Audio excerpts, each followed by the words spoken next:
Vítajte vo videotutoriáloch portálu Moja komunita. V tomto videonávode sa pozrieme, ako môžeme prideliť členov do komunity, ak sme administrátormi danej komunity.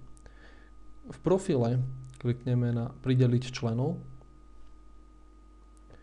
Tu sa nám zobrazí zoznam všetkých členov komunity. Ďalej klikneme na dostupné, pretože chceme pridať nových členov. A na to si zvolíme členov, ktorých chceme pridať. Napríklad Viktóriu Kiskovú a Vierku Ščigulinskú.